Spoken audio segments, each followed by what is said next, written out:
Thanks for coming. I'm Dan. I do prosthetics here at Mary Free Bed in Grand Rapids, a little bit in Lansing as well. Um, we have a few osseointegration patients here that came from all over the state, and they're here to share a little bit of their experience.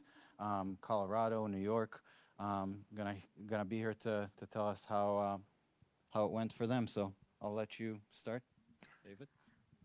Introduce yourself and What's going on, dudes? No. How you guys doing? My name's Dave Crawford. I'm from Clarkston, Michigan. And I know Margie because I met her at Rosberg's one day or whatever. Oh, my bad. Sorry, I really don't do public speaking. But I had osteo in October 27 of 2022. I was in a socket roughly 6 years prior to that, a traumatic accident. Lost my left leg immediately below the knee and open tib fib fracture of my right. So I was able to keep the right. The left was gone instantly. And worked my tail off with a few different prosthetists at what at the time was, I can't even remember the name of the, what was it?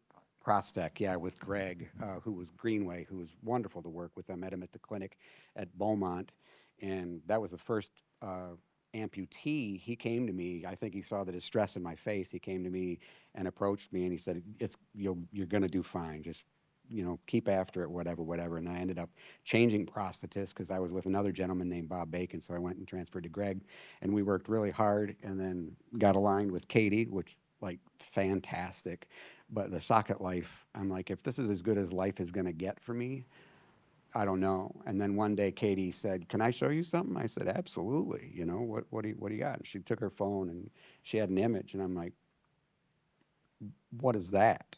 And I was immediately intrigued. So I went home, and what do you do when you want to find out something? You get on the internet and start scouring or whatever. So I did, and immediately I'm gonna get. If I get upset, I'm sorry, but it's good upset because it's really, we've all been through so much with losing a leg. But I did and she's mentioned Rob Rosberg, Dr. Robert Rosberg, out of the Hospital for Special Surgery in New York. And so I tracked him down online, and there was a Jesse Fry was one of his first patients, I believe, and I saw his story and and I'm like, it seemed like immediately I was super excited because everything, sores, volume management, sweating, hot, um, nerve pain, all these things, and it just makes sense to bear weight back on your anatomy as we were all born to do, and probably did, unless you were born without a leg or an arm or whatever. So that kind of started me, and I looked into it and set up an appointment to fly out to New York in May. Met with Rosbrook. They did a CT scan, I think is what it was called, to determine the cross section and the bone health and all that. And he said, "I think you're a great candidate." So then it was up to me to make a decision on whether to go forward or not. So we flew back home, and it's a huge decision. Like, I'd had a lot of work done, and I'm like, I was in no hurry to go back under the knife, if I'm honest. And I was in no hurry to be back off of a leg for whatever the prescribed time was, because ain't nobody got time for being in a walker or a wheelchair. Like, I spent 49 years of my life with two legs under me, and so it was a lot to decide, but ended up decided to go forward with it, and I have no regrets. If I'm honest, I think it's definitely not perfect, but I think the victories that I've gotten so far to this point definitely outweigh the shortcomings that I was experiencing being in a socket. I sleep with it. I never take it off. I hated my socket with a passion. If I sat on the couch and I was going to watch a show, I'd kick that son of a bitch off, put my feet up, and be a basic. Like, we're not friends. Like, you don't like me, and I don't like you. You know what I mean? And it's like, fine, I don't like you either. So whatever. And I never envisioned myself sleeping with my leg on. But that's how incorporated into my life now that it is. I have showered with it a few times. I think they kind of discourage me not to shower, but I have done it, and that's really refreshing. I don't know how many people have water legs or whatever, but standing up to shower is like a breath of fresh air. Like, I remember the first time I got a leg back under me, and I was standing there going to the bathroom. I'm like, this is fucking amazing. I was like, like, woo, you know, you know, you know. So, and I never take it off. I have good days, I have not so good days. But and I'm still pretty new into the process. I haven't even reached my 1 year anniversary. So I got my leg, struggled a little get the alignment. You know, you can see I kind of have a really peculiar alignment, but we had to open up the compartment, I guess if I'm saying that correctly, because I was really having some pain. And once we got the alignment right, I was off and going. Started logging miles in my All Trails app in mid-April, and to date, I did a lot of housework in July, so it didn't get so many miles, but I've got 250.5 miles logged in my All Trails app between April and today. We walk 3.5 miles minimum every day, you know, unless I'm not up to it or we had something else going or whatever. So, and that's really important to us for my mental health, for our relationship. It's like so refreshing to get out and go do. And this is, I was walking quite a bit when I was in a socket because I'm like, God damn it, I'm going to do this. Like nothing, like I want my life back, basically. But this is, it's good. I'm going to shut up now and pass it. Actually, let me just steal it for Yeah, super right. quick. Sorry for not like introducing a little bit more of the process. We're here to chat about osseointegration. There's a couple of main ways of doing it. There's a threaded process, the two-stage process that is mainly done in Colorado, and there's the one stage that's done in New York. We have a few patients that have done both of those um, surgeries.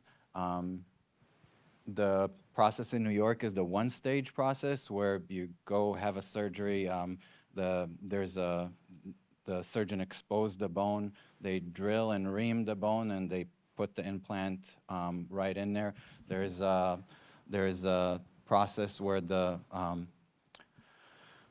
uh, um, plastic surgeon come and does a lot of work to kind of tuck and sew all the tissue to make sure it doesn't sag over the implant.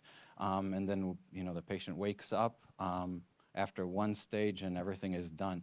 The two-stage process that Mike will talk about in a minute, that's um, the threaded process in Colorado. The versus the press fit. There's the press fit, uh, um, but it's the two-stage, and he can talk more about that process as well. So I'll let Margie chat a little bit about her experience, introduce herself. So I'm sorry that we didn't chat about that to start with. So we have time. I think it's nicer that we can kind of have an open discussion about, you know, instead of a bunch of slides and, you know, how things are done. So Margie. Thanks. Hi, everybody. I'm Margie, and I happened to meet Dan whenever we were checking into a hotel. Dave, sorry. Nervous. Yeah, we're really tight. Um, yeah. We were checking into, yeah, what happens at a hotel, right? We were checking into the same hotel. He was going to go see Rosberg for an evaluation, right? And I had already had mine done. It was either evaluation or the work. I was going, I think we started Yeah, I in think, October. yeah, you were going to have it done. Yeah. So that was kind of exciting to meet somebody else that was going through it. I am above knee amputee, about mid femur, and I'll show you in a moment. But I've been an amputee for many years. I was in a lawnmower accident when I was age 6 in 1966, and they tried to save it for a long time, and then in 73 they amputated it. And I went on to lead a very successful life, I feel. I had 2 girls. I wore the prosthesis with the socket throughout that. I'm a registered nurse. I wore a prosthesis through working full-time, running up and down the hallways of the hospital. And then probably the last 15 to 20 years of my career, I'm retired now, I had to take more on of a desk role type of nursing, maybe 15 years, I guess, for my last 15 years, because the socket just became too much for my skin to endure. And there had been problems throughout my whole life with the socket, with sweating and volume changes and just even getting it fit because I had so much scar tissue and a really small femur since I was injured when I was 6 years old. That femur never really grew, and the muscles never really grew adequately because they'd always been encased in a socket or in a brace before they amputated. So this was a big decision for me, and I think I hold the world record for how many test sockets that we tried and failed. And every time I would feel like we got the socket right, I'd go home and say, this isn't, I'd put it on the next day and it would hurt like hell. And it's like, this isn't right. What did you do? What did you do wrong? It was perfect before. But it never really was quite perfect. And my skin just kept breaking down. And then Dan told me about, that's where I got Dan. About the osseointegration, and it looked really scary to me. I have to be honest, when I watched the video, I was kind of freaking out a little bit and not sure it was for me. And then I really started studying it further. I wanted to make a good decision. And I actually had surgery scheduled here in Grand Rapids with the physician to get my stump revised yet again, which I'd had multiple times throughout my life. And I canceled that surgery in favor of going to go meet with Dr. Rosbrook in New York. And after speaking with him, my husband went, Dan went with me. I mean, it was just incredible to see what he was doing with people. And I won't say that I had like a miraculous recovery as far as what I see some other people having online. But for me, it was a miraculous recovery because I was to the point where I couldn't wear that prosthesis. And honestly, I've had the best summer of my life this last summer right now because I can be outside all day when it's hot. And I have not experienced that since I was 6 years old because my socket would slide right off of me because I'm a sweater. I mean, you look at any of my shirts and you can see sweat stains under the arms. So imagine what it was like under a socket. And I do think it was like a miraculous recovery, even though I'm not walking as far as I want. I can walk maybe a quarter or a half of a mile, and then I got to stop because it still hurts. But I'm only a little bit out of a year out of it. And Dr. Rosbrock and Dr. Otterburn, the plastic surgeon that did me, helped with it, said that I don't really have that much muscle to work with, so it's going to take a long time for my muscle to build up, since it was like a 6-year-old muscle that got, mangled basically. So I don't know, I feel really good about it. And if you want to see it, I'll lift my skirt up and show it to you. All right. Now, I will tell you, it is sagging on one side, and I saw Dr. Otterburn a couple months ago, and he told me not to worry about it. He said that a lot of people have that drop-down sagging, and as long as it's not rubbing against the bar and giving me problems, then I'm good to go. So, if you have any questions, I'll answer them, because I don't really mind being in front of people. As a nurse, I did a lot of public speaking, and but I feel like I'm walking and bending my knee with every step. And I was this. Yeah. I was that for like ever. That's just the way I walked. And now I'm walking with bending my leg. Now I haven't learned to go downstairs foot over foot because I'm chicken, I guess. Afraid I'm gonna fall. But my PT says that he's gonna get me there. We'll see. But anybody have any questions? I had the single stage where they put the rod in and then brought the skin fold up over it and made the hole to have the rod stick out of all in one surgery. Because I did not want to have 2 surgeries. I've had enough surgeries. So that's what I have. Skin just heals around the rod. Yes. Now, I do have, see there's some growth, You want him to go next or me? some tissue that's growing around. It's called hypergranulation, and mine doesn't hurt. Some people do get a little bit of pain with that, but mine doesn't really hurt. And it's open. You have to clean it every day. I clean mine with a 4x4 and Johnson's baby soap, or baby shampoo, I mean. And that's the only care I do for it. Of course, right after surgery, you have more care than that, for the first couple of months. But I've not had a problem. I did have one post-op infection that I had to be hospitalized for. That's a risk.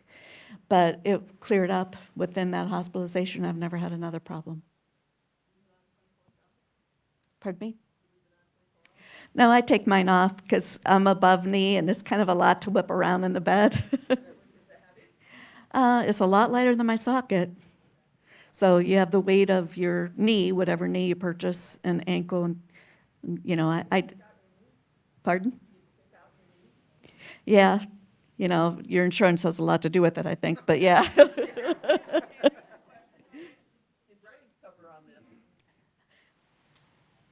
Because the FDA only approved, at the time I had mine, they only approved the double procedure, the two-stage. I paid out of pocket for the single stage. And I think Rosbrook works it out with everybody. Honestly, I think I paid less than 20,000, and everything else was covered. But that is a lot of money. It really is. And so that's why I had to think long and hard about it. My hospital stay was covered, right? But Rosberg's fees were my expense. Is that kind of how your deal was? Yeah, like my hospitalization was covered, anesthesia, Dr. Otterburn, the plastic surgeon, was covered. Um, My prosthesis was covered, Yeah. which, thank God. I mean, those are really, really expensive. I think they bill that through the hospital, through the actual, yeah, I think they have it worked out, so it's billed through HSS in this instance. But I was responsible for, Rosberg's fees came out of my pocket, so.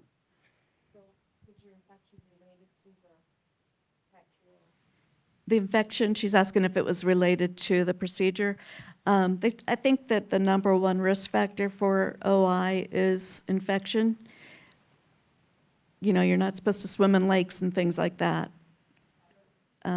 Pretty much ever, right? Now, oceans, they say, are okay. I've had a lot of people that I know, because I'm in a lot of OI groups online, and they go in the lakes and go skiing and everything else and never had a problem. But I wouldn't advise it within the first year for sure. But yeah, it was an infection at the stoma site, where the opening is. What if you've had previous If I, oh, if you're all healed up, I would talk to the doctor about it. If you currently have an infection, they're not going to do any surgery. But if you're healed from that infection, then it'd be worth a conversation, I would think. I had a terrible neuroma pain, just nerve pain. And they did, oh gosh, and now I can't remember TMR, yeah, TMR. RPNI and TMR. Yeah. Sounds like he knows more about Targeted muscle reinnervation and stuff, where they introduce the nerves into other muscles to kind of try to reassign the nerve ending to give it a job to do rather than it's just laying out there and just asking to get upset if the wind blows the wrong direction, basically. Yeah. So I did have that done, and I would highly recommend that to anybody, even if you're not doing OI, because I don't have any nerve pain at all now, and it's more of a relief than you can ever imagine. I'm struggling with back pain because I'm walking differently than I ever walked. I'm walking correctly, and before, I was doing this, so now my back is kind of adjusting to that, but it's getting better too.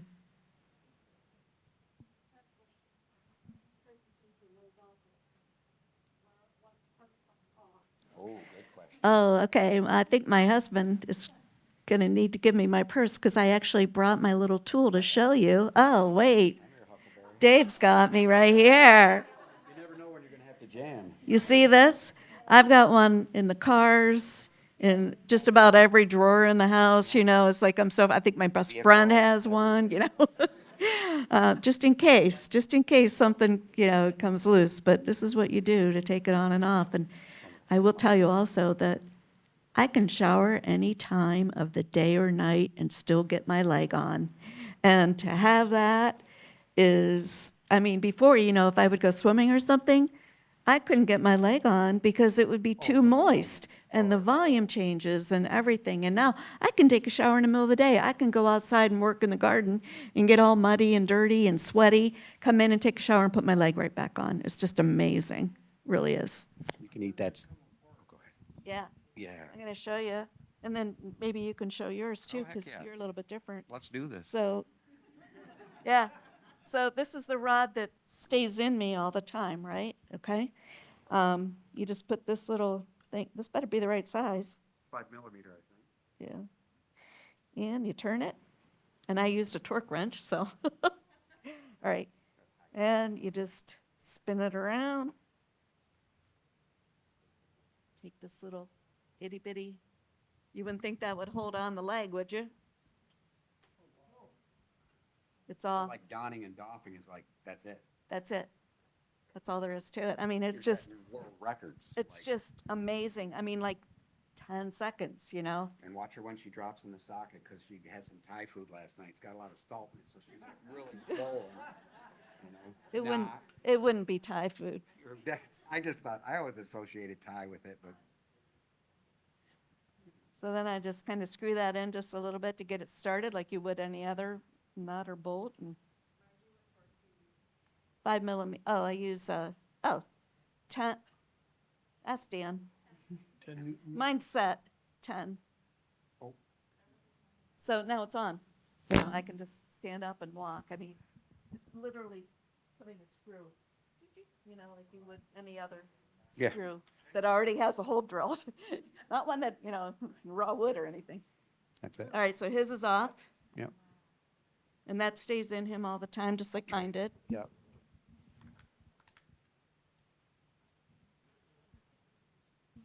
And you can't mess up putting it back on, right? You can't be offset a little. Nope. That's the other No, thing. come on, check it out. The alignment is perfect every time. I'll show you. It's a grub, yeah, it's a grub screw, so it's pretty foolproof. Is there a specific torque you torque it to? 10, So it has that little, see how it's 10, taped 10 into it? yeah, so I'll just see how I did with the hand one. I did pretty good. Is there a breakaway? As I go there, I mean, will it, and you're like kind of ski feeling binding, for it, will it cut and you're like, oh, that's home. No, but there are, at the inside here, this little part right here, there are pins that go into your bone, so that if you were to have a hard fall, hopefully you would break those pins and the prosthesis would fall off and you wouldn't break your femur. Now, we're gonna get to mine a little later, which is quite a bit different than that. Okay. Are there any cases of residual bone damage from falls or things of that nature? I mean, if you fall and you don't have a prosthesis, you can fracture your hip, you can, you know, fracture your femur with a fall. About right here. So if I was to injure that bone inside, what could be done if I had OI? I think it's safe to say it's amazing the residual limb. What I know, I'm no physician. I'm Dave Crawford. I'm a short, fat kid, so I don't take this for what it's worth. But it's my understanding you can have let's say, worst case scenario, you had OI, is what you're saying, you durfed it, you re-injured your tibia, let's say, right? They needed to remove the implant. I believe you can get away with an incredibly short residual length and still have an abutment present, or they could reintegrate one into you and you'd be back up and going. Don't hold me to that, but I know it's a huge win in that regard, is that you can have, whether it's above or below, you can have immensely shorter residual and still a great candidate for the procedure, if that makes sense. I don't know if I said. Yeah, okay, there you go. And one of the guys I did it, one of the guys that was there. When I was there, he was a redo. And what they did is they simply took his implant out, put him in a cast, let his bone heal, put it back in. And they had to redo it. I mean, they couldn't use the same insert. They had to start all over, put a different insert in, but they just let the bone heal and then just redid it. And that Sorry. I'm just active, jet ski a lot, snow ski, climb on ladders. I don't know. So to your first question about our biggest enemy is torque. So forces front to back and side to side. The implant is set in the bone pretty well, and the success of this surgery is based on how well the bone basically grows into the implant. And that's why it takes 6 months to a year to really start getting a little bit more comfortable doing more stuff. Our biggest enemy is torque. So if you jump off of a tailgate of a truck and then you add a little bit of a twist, that's when stuff starts spinning out of place. There is what they call a dual cone. There's almost like a hive in there with a couple of titanium pins that are designed to shear under a certain amount of torque, and that's supposed to spin before it spin and shear before it spins and shear and twist inside your bone. Um, from my conversation with Dr. Rosberg, it seems like if he did see any patients that did break or shear anything, they always wanted to go back and have the surgery redone, reinforce everything, and just get back and stay in the system. Never get back to a socket fit. He hasn't had anybody to. For sure. So, I was a part of a surgery of somebody above the knee where he had 8 centimeters of a femur to work with, and that's basically the ball of the head of your femur, like the trope. Nothing. That's not much to work with. Same with a below knee amputee. I think he had like about an inch in one of his cases to work with, and he was able to still successfully get the patient to run around and jump on rocks and yeah. I want to just say something too especially for the older woman in here. I have osteoporosis, and I thought for sure that that was a contraindication because, my bone isn't that healthy. And Dr. Rosbrook explained to me in great detail how just having this procedure done will strengthen my femur because the femur's growing right into the rod, and the rod isn't going to break, it's titanium.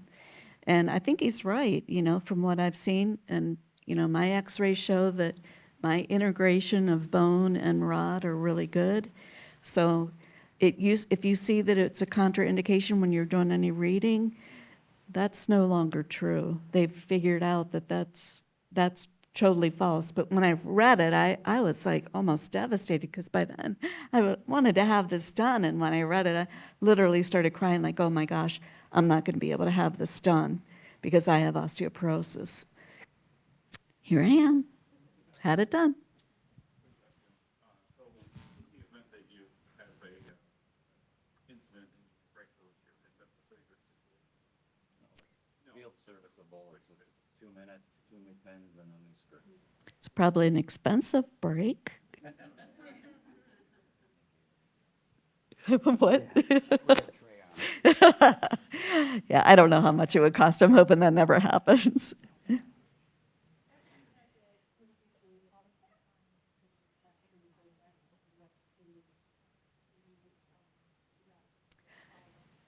We went back at 3 months, and that's when I had my infection, so it was good timing. And so then instead of coming right home, I stayed in the hospital for a couple days there. And then did we go at 6 months and a year? Is that what it was? Do you remember? I think it was 6 months and a year. So we've been to New York a couple times. We're sick of the Helmsley, but it's a really nice place to stay. But really was bad is whenever you order food out, they bring like 25 plastic containers for one dinner. Way too much garbage.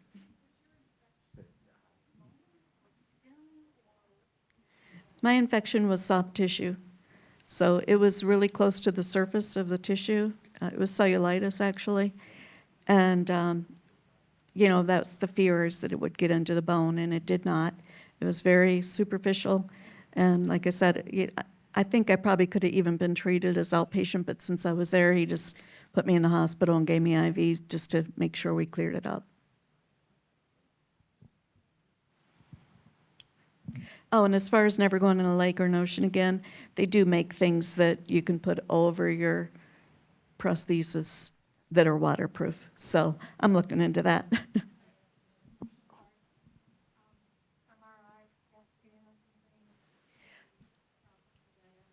Right, I was concerned about that, and you can still have an MRI, which is, a magnet. You can't turn a magnet off because there's no magnetic parts in it. I did ask about that. Now, maybe in your foot or something, so I would take the prosthesis off, but the rod and the component that stays on it is fine for a CAT scan and MRI. Yeah. Oh, you know, real loud. I'm good at that. So what I'm hearing is that if you, for whatever reason, you do have problems with the implant, there's a fallback position. I mean, you're not gonna, as long as you have enough residual limb left, maybe you can redo it, or you can go back to the socket type. I'm not an expert on that answer. I'll let Dan take it. So from some of my discussions with the physician in New York, it seems like most of everything was salvageable, either revision to get to a little shorter residual limb, or just fix everything with the same length. It's just a healing process, basically. And he was able to operate on just about any length, below knee, above knee, as well as hip disarticulations, upper extremities, fingers. He got a lot of the technology and his training from Dr. Elmaderis, which is a surgeon out in Australia. Just, one other quick question, if I can remember what it was, oh, just a, never mind. We're gonna go to you next. Save the best for last. I have a show. Great. I was told to be prepared. All right. Well, I look forward to your show. Dan Smallwood, I had a motor vehicle accident. I'm not going to get choked up. I don't do that. 2004. And then just off and on with the socket prosthetic, above knee. Never really fit too well. Just a lot of fit issues. Always had a problem with my weight. So if anybody can relate to that, just up, down, up, down, up, down with socket fits, that just doesn't work, does it? So I would say, I think we did the math on it 10 years prior to getting osseointegration, outside of maybe 6 months of working with Dan here at Mary Free Bed. I didn't walk at all, so it was wheelchair, crutches, good stuff. Why am I emotional? Crazy. You know what? We all cry after we got it, honestly. So yeah, Dan did a fantastic job trying to get me in a socket last year. I dropped 25 pounds or something like that last year, so I could qualify to get into a weight bracket that would be acceptable for OI. Press Fit New York, they suggest around 280. So I think I started. I fluctuated so much that I'm still fluctuating. I'm getting back up again. So, but yeah, we went from at one point 392 down to 258. At the time of surgery, we were 279.8 the morning of. New York is just New York is really hard to keep your weight down. So yeah, no, they weighed me in at pre-op a couple days prior to surgery. And I was 4 pounds on. I'm like, great, we're in New York. We're gonna tear this place up. And then, because they didn't need to reweigh me the day of, right? So they reweigh me the day of, and I'm shedding like every piece of clothing that's appropriate to drop. Yeah, 279.8. But got that in. And if my weight was a little more controlled than that, Dr. Osbrook had suggested he would have had me 3 weeks of resting at home, come back and see him, and then 3 weeks of progressively loading that bone. I can speak a little more to that in a moment. But so we did the surgery on a Thursday, out of the hospital, discharged on Monday, and pain medications for about 2 weeks. That was about it. We did a 3.5-inch revision where he took 3.5 inches off my femur, did a complete thigh lift. So I have been cut from this side of my hip all the way around to my groin to remove the soft tissue, the 18 years of atrophies and just loose skin that, again, Marge talked about, not having that drooping impede against the components. So we did that. We did the TMR surgery and the osseointegration. And press fit sounds so much nicer, and reaming sounds so much nicer than drilling out your femur. The reality is they drill out your femur and hammer in the implant. So if you have a weak stomach, probably don't watch the live video of that. But yeah, and when I saw that, that was scary. Seeing that was scary. But yeah, so we had surgery January 26th and 4 weeks of resting at home, not doing anything. Back out to New York to see the doctor. They put a little footy, so to speak, on the bottom of the components here. They start you at 25 pounds of loading day one. You do that, they say 4 to 6 times a day, roughly, what's it, 10, 15 minutes, right? That's the protocol. And you just lean against the scale and you do that. I did that for 4 weeks and then went back to Rosbrook. So just short of 8 weeks, had a leg on, and then 6 weeks of two crutches, just getting used to walking. And when I say I didn't walk for 10 years, I didn't walk for 10 years. So a lot of weakness in my hip, back. Mary Freebed's terrific to work with Jen McWayne on strengthening that. And and yeah, so I mean, I have my good days, I have my bad days, just like everybody else. The stoma, I would encourage anybody that's considering this, get on Facebook groups. There are a handful of really good groups there, and you'll see the good, the bad, and the ugly. People give their honest experiences of what's good. But yeah, there's some really messed up looking stuff on there. You need to be prepared, you know. It's not all butterflies and roses, but going from not being able to wear a prosthetic for 10 years and being in a wheelchair to like, yeah, I wear mine every day. I take it off to shower just because the one time I didn't, I filled up the bottom of my foot with water, and that was fun to dry out. So, but I sleep with mine, so I take it off like once a week to charge it, because I have a microprocessor knee, so it has to be charged. But yeah, I get about a week between charges. Um, I hate not having it on. It's weird not having it on, right? So I kind of tend to push things, and I did probably a little too much activity the first couple months of having this, so they were trying to reel me back constantly to, okay, you need to relax, to I've been taking it a little too easy, so I've learned that you can kind of have complications either way. Not serious complications, just soft tissue stuff, burning, some different things. I'm getting used to it. I was at a convention this weekend. We did, so I've been averaging, right around 2,000 steps a day. Last Friday I did 7,000 steps, then 5,000, then like 4,000 on Sunday. So I can't imagine even having it on, let alone walking. Um, that much before. It wouldn't be possible. But yeah, Facebook groups are really helpful because you can get a lot of the answers to your questions. But go ahead. So basically, anytime you have to have anything done with this, though, you have to go back out to where you had the surgery, correct? Define things that are So done. like, okay, so it sounds like you did you're doing physical therapy here and strength training, whatever, with Mary Freebed, but like anything, infection or whatever, you have to go back out to where you had the surgery. They just can't take care of it here. Just depends. Each case is individual, but if you have infections, you can.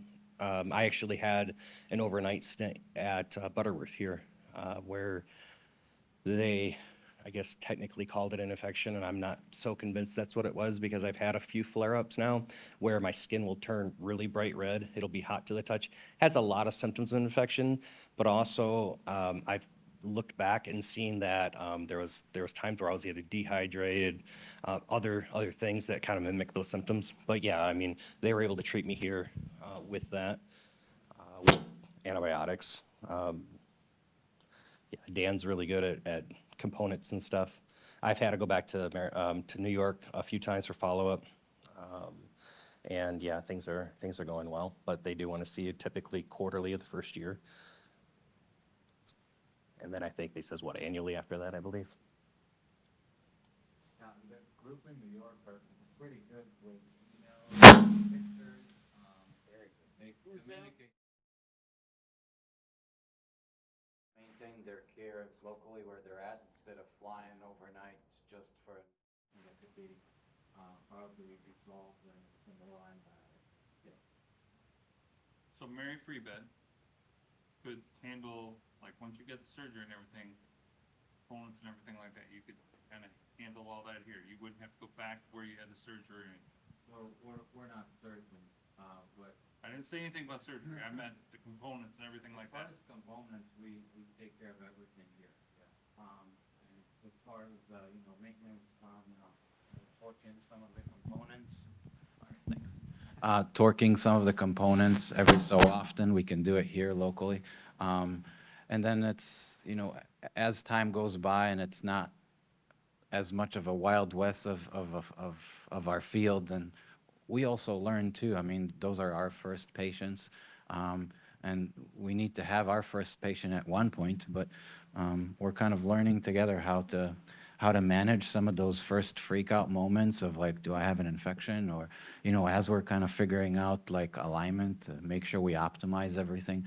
If I can say something about the program in New York, as nice as it is to have a one stage and kind of like get a one and done, I think it would have been nicer to have some sort of a therapy protocol, because just to have the surgery done and have the prosthesis integrated to your body.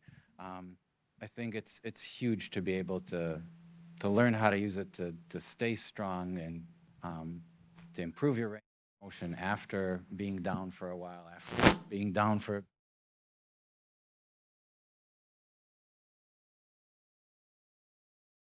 now. It would be nice That's the to have, scary part. They send you home and you're like, oh.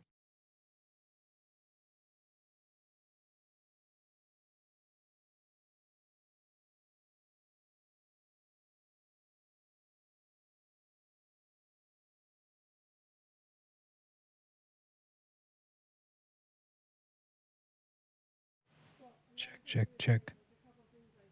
I think, so Dan's been back there a couple of times, but your next visit with Rosbrick is telehealth, right? They're letting you go telehealth for the next visit, so that's kind of nice. It's not another travel trip. Um, yeah. You guys all had the one step, right, or the one whatever it is, and you had the two, correct? Mine is not much different than theirs. It was arbitrary whether or not they, because there is the insert that goes into your femur. And they decided, and mine, I had the complication of being degloved. So the forklift rolled over my foot, over my calf, over my knee. And all the fluids from my lower leg, like a ringer washer, got pushed up into my upper leg and ballooned the skin away. So I am degloved all the way to the hip.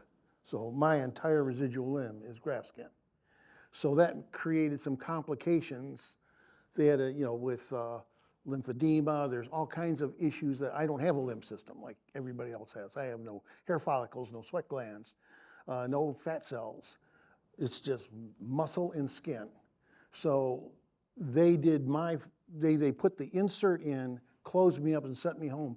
And it was like a non-issue. I went there, Cecil and I got there on a Sunday night. Uh, I scheduled in at 8:30. By 10 o'clock, 10:30, the surgery was done. It was not a long surgery. No, maybe it was a little longer than that, a couple hours. But anyhow, so they closed me up. I stayed overnight. Cecil was trained on how to put the shrinker on me. It's a plastic tube with the shrinker. You put the shrinker on the plastic tube and then you slide it on to make sure it gets on with no wrinkles to keep everything under compression. And I just went home for 4 weeks and let that heal. But I think for me, they could have done it in one stage, but they opted not to because they wanted to make sure. And then it was the way my original musculature was. Like I could flex my muscles and I could take my muscles and roll it over the end of my stump. Well, that doesn't work with the post sticking through it. So they had to redo a lot of muscles and attach it to the bone differently. So all that was done in stage one. And they say you can't walk on it after that anyway. So they would much rather have it closed up, healed up. And then normally, and I have a press fit and I did mine in Colorado. Normally they just poke a hole and put the post in. It's not a big deal. But with me, when they went back the second time, I also had a fairly significant amount of surgery because they wanted to rearrange things. And again, it was how whenever I go to, what do you call your clinics, Jen tries to sit on my leg to see if she can make it go down. She can't. It's strong, but that's not an accident. The plastic surgeon has a lot to do with how they put the muscles back together to make that all work right. So my second stage was a fairly significant surgery, and that was on a Monday. They put the post that sticks out, and it's a double taper post. It's hollow, so they stick the post into the insert, and there's a socket head screwed down inside there that they screw it on with. And then, and mine is not quite as complicated as theirs, that's off. And this is just a sexy, anybody can have these, you know. But this is on. Done, that's it. And I take mine off sometimes to go to sleep. Sometimes I fall asleep before I get it off, so. It's very, very comfortable. And if I can say one thing about osseointegration, all day, every day. I'm going on 2 years now, and I never have a day when I don't put this on.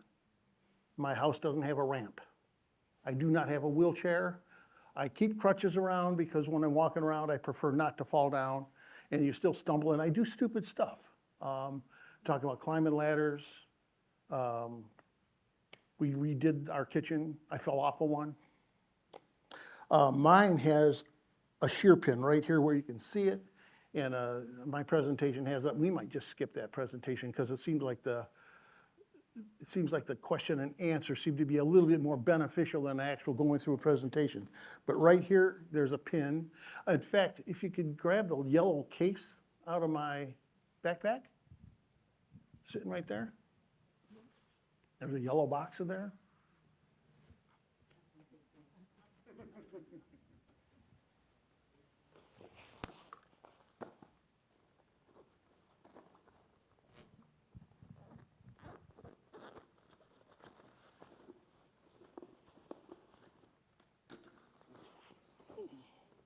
Everybody gets sent home. I might need, well, no, I don't. But you get sent home, and by the way, this little gizmo here is if I want to take that round post off and replace it, I can do that. This is a thing, that round disc, if I want to take that off, I put that on there, pops it off. No, it came with it. Yeah, I got my toolkit with it. But this is my shear pin.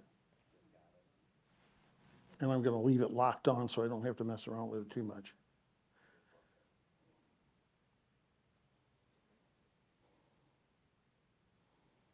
There it is, and it's got that little teeny post that I doubt if you can. Who can reach that quickly? Yeah, but it's got a little, and it's 90 thousandths in diameter. But if I over torque it, that little pin shears off. And I've got a couple spares in there, and I've already sheared two. And I replace them myself.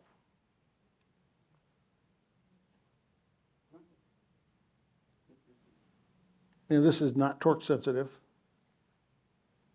All it is you have to put it in so it stays. It's irrelevant. But now, if you, inside here, and you folks up here can see it, see the little square? And I don't know if you pass it around, but anyhow, inside here there's a square. And on the end of this, there's also a little square, and that's the clocking. And then there's, by flipping it upside down, this will move in 4-degree increments. And that's how they lined me up originally. But once it's lined up, you don't mess with it. And it goes, and I do this because it's just so much easier than. That's one of these things, it's just an extra component, you just push the button. Yeah. I found it very useful to put on and off shoes. But I don't take, and I'm to the point, I'm 2 years, it'll be October 10th, will be my 2-year anniversary. And they said I could go in the lake. I live on a lake, I have a sailboat, I haven't been doing that for a couple years. And they said, wait till the stone matures. It's like the tissue in the stoma is very similar to the tissue inside your nose. It's permeable or a semi-permeable membrane, lets fluid out but doesn't let fluid back in. But over a couple of years, they said it'll mature and it can handle most of anything. So I'm a little antsy about, because it was, for me, the toughest part of my story was getting it. I mean, I could see it. It was right there. That's what I want, osseointegration. And I fought the insurance company. I had a workman's comp, and they just simply said no. End of story. So I got online, and I met, I found out about it. I met a guy at a Myers parking lot. And he had osseointegration. Below the knee on one leg, above the knee on the other leg. And, he swung out of his little pickup truck and showed it to me, handed me his leg and put it back on. I go, holy crap, and then he says, and then he said, look, no socket. And you see, I'm all grafted, but I've got this little sexy end cap. That's the end of a peanut butter jar or peanut butter cup. And I'm a mentor for robotics. That's why I'm all dressed up. This is my show and tell costume. But Cecil and I are both mentors for both FTC and FRC. FTC is middle school kids, little 1 foot by 1 foot robots that are 12 by 12 feet. And then the FRC are 150-pound robots that are on a 27 by 57 foot field, 3 out at a time. So when we go to events, I'm a robot inspector. All 40 robots need to be inspected. And then I got my LRI, which is lead inspector, which I don't get to inspect robots then. I'm responsible for all the rest of the inspectors and getting all 40 robots out on the field. So it's a typical district event is 40 robots, 3-day event. State is 4 times 6 is 240 robots at state, 6 fields, and that's a 4-day event. And the venues are much bigger, and I'm all over the place. And you can see some of those. If you just want to flip through that, that's like a typical robot that you just want to go backwards through those. But that's typically what I build, what our team builds. It's high school kids. We get a new game each year, and we have 7 weeks to build a robot. And I am the CAD geek. That's what I did for a living. I did 3D CAD. And so I teach kids 3D CAD. And I wish I could teach third graders 3D CAD. If you're old enough to know what a circle or a square is, you're old enough to know what a sphere. You can extrude it. If you can teach kids 2D, you can teach them 3D right at the same time. So, but anyhow, that's what I do. And so I never stopped doing what I did. I got amputated at a stamping plant. I got ran over by a forklift, and that was in March of '07. And by January of '08, I had my first socket. And I did very well on a socket. And then as I used it, everybody knows the blisters, the stink, the sweat, at first I was on a lot, off a little. Then as time went on, the amount of time I was in the socket, the amount of time I was off, all switched around. It was almost like being on drugs. You get less benefit and more downside, all the further you get into it. And then finally, I went to Dr. Brynsma after being out of my socket for 6 months because also with degloving, I have no nerve endings. So I can pour hot water, cold water, I cannot tell the difference. So I could have a ginormous blister and not even know what happened until 2 days later. And then then of course for me, there's no first, second, third degree blisters. It's third degree right away. There's no, once that's a blister, it goes right to the muscle. And so it takes a long time for that blister to heal from the outside in, very, very slow. So I had to put a socket on. He said, well, you've grown so much volume in these couple of months that you've had it off, we're gonna have to start all over. Test socket, the whole ball of wax. Then I just simply asked him, what's the difference between this socket and the last 10 sockets I've had? And nothing, and I said, well, I'm done with sockets. I was pretty much at that point resigned to being in a wheelchair. I said, I'm done with sockets. And just about exactly at the same time as when I met the guy that showed me osseointegration, and I started pursuing that. So it's not like I completely lost hope, but I was done with sockets for sure. And then this guy had his done by a Dr. Oshoff in Germany, and I was talking to Dr. Oshoff, and it would have cost me $11,000 out of pocket to do it in Mexico. And he said he's a Doctors Without Borders kind of a doctor. And he said as long as the hospital has a good surgical record with hip replacements, he could do it. Now, I hadn't done a lot of research. I'm really glad I didn't do that. It is not the implant that I wound up with, and I'm glad I got the one I've got, not that one. So then there was a Dr. Forsberg in Maryland. It was Walter Reed, Johns Hopkins. He was a Navy doctor starting to go civilian. And he had what they called a compression socket, where you put a compression insert, you put the insert in. Oh, that's a very good picture up there right now. That is right after stage 2 surgery. And that was actually what the stage 2 surgery was Monday.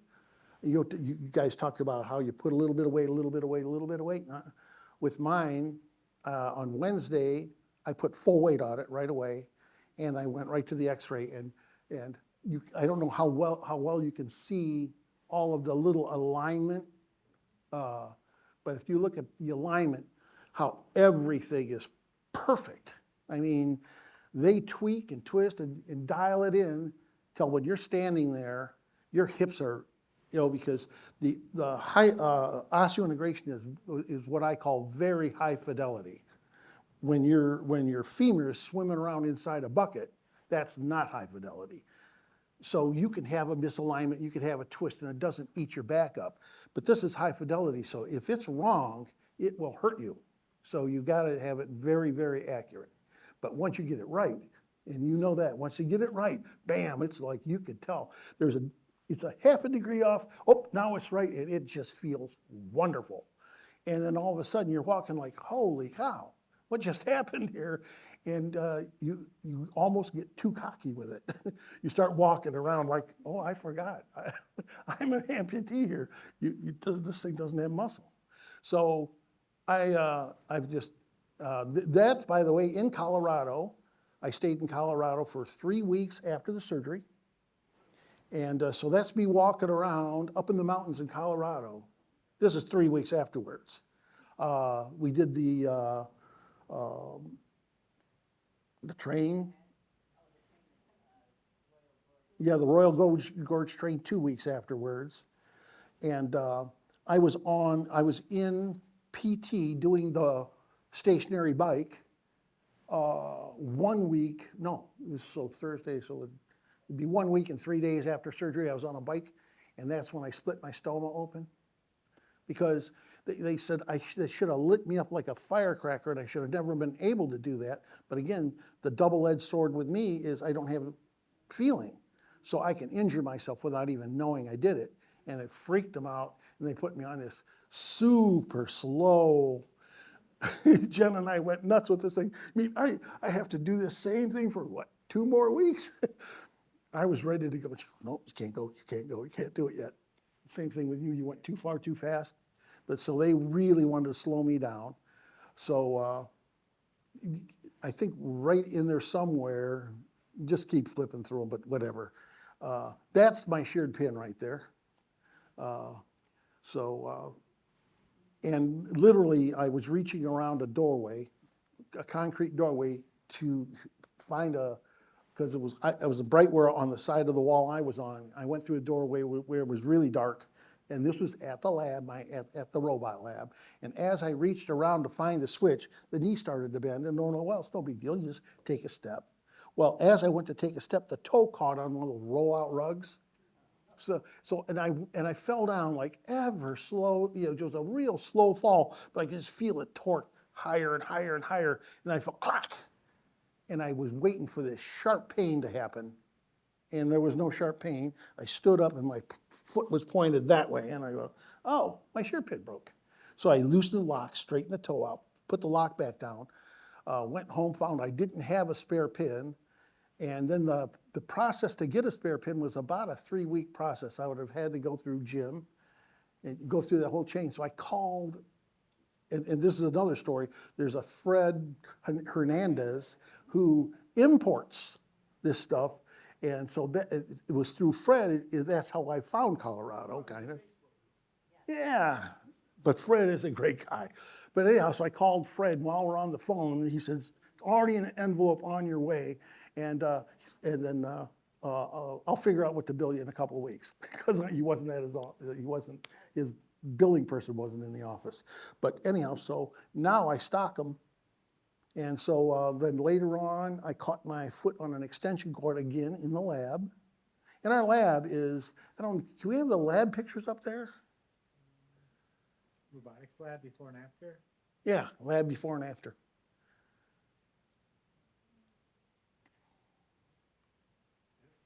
Yeah. But that's me changing a collet on a milling machine. You know, that's one of our bigger machines. And I don't know if you can see it, but there's a little black disc that's sitting on the vise. So there's a wood I made a fixture. That little black disc is this guy. So I made this at the lab. And this is no big deal. And so because of lymphedema, and when I came back, and Colorado wasn't quite as advanced with lymphedema as Mary Free Bed is. So as soon as Jen looked at my residual, she goes, that thing's engorged. Let's get you over to lymphedema. And so the first couple of sessions, we tried to bandage it and put some compression on it to get the bandage to put enough pressure on it to get the fluids to back away, because otherwise the fluids were just laying down there pooling. And so then the whole thing is, well, we can't figure out how to keep the pressure on. So then I said, oh, I know how to do that. So then I just took the peanut butter lid and I took 2 inches of foam that you use for seat cushions and a couple of split sponges. I put that on, put the foam on, snap the cap on. So I wear this, like you notice he has nothing, hardly. Yeah, well, mine, because I don't have a system to carry the fluids away, so mine leaks a little more than most people, but it's no big deal. You know, I use 2 little split sponges and it doesn't soak them. But I can get, when we went to the World Championships for robotics in Houston, was Tuesday morning, we got up, we got the bus all loaded, got all the kids ready, drove to Chelsea, Michigan, where 2 teams rented 1 bus, 30-hour bus ride. Then we got to Houston, and by the time we signed into the hotel, that was 33 hours with the leg on, which I could have never done with a socket. Slept with it, you know, like this, with the pillow. You know, that's how I slept on the bus. Kids had a ball with it. But then then after that, there was 2 12-hour days of qual batches. Then the following was another 12 hours of elimination rounds, followed by another bus ride home, followed by another ride back. So that day was 44 hours straight. And that's not changing the bandages, that's not, I mean, that's wearing it. And when I took the bandage off to clean it, it was okay, whether it's 2 hours or whether it's 44 hours, no difference, no. And again, it's on, off, the same, all day, every day. You know, you just, why does that feel funny? It's like did I get it on wrong? Does that look right? Yeah, hooked. But it's like, it looks like it needs to have it plugged in. So it looks like it's in, oh, it is being, so it needs to be, reset. Can you guys chat a little bit about stoma care? How do you manage the stoma? I talk about, how many of you did stoma care this morning? Nobody brushed their teeth, huh? Stoma care and brushing your teeth is one and the same. Your teeth are hooked to your skeleton, they grow through your gum are stoma. So cleaning your stoma is like brushing your teeth. All I do is I take a shower and I rinse it off with a shower head. That's it. I already told you guys that I use Johnson's baby shampoo. Is this on? Actually, what I do use soap, I use Hypocleanse. Yeah. I was using Hibiclens, and Dr. Otterburn, my plastic surgeon, told me that not to do that anymore because he wanted the good bacteria to still be there. So I think every doctor has a different opinion on it. So I'm using the baby shampoo just once a day. I would say sometimes I don't take a shower for some reason, and it's okay. If I don't do it every single day now, I'm over a year out, but I would say it's almost every day. And I do still have drainage. I usually put a little piece of gauze right under the stoma to catch any drippings or anything, but it's insignificant, I would say. I was on May 4th of 2022, so may the force be with me. Yeah. So a little over a year, and some people on Facebook groups say they still have drainage years out, and other people say it cleared up right away. So everybody's different. Yeah, now the different inserts have different protocols for how you load them. Like mine again is a press foot. You're talking about the thing about hammering them in. Mine was a hammer in. It does not, you have to pound it in.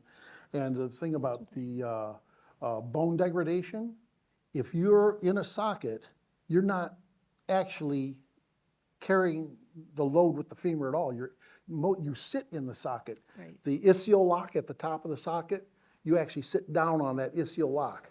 So your bone is not loaded, and if you go for a long enough period of time and not load the bone, it will degrade. So I have about a 20% loss of bone, not from not wearing the socket, but from when I got amputated in '07 all the way till 2021, I never had that femur under load, under proper load.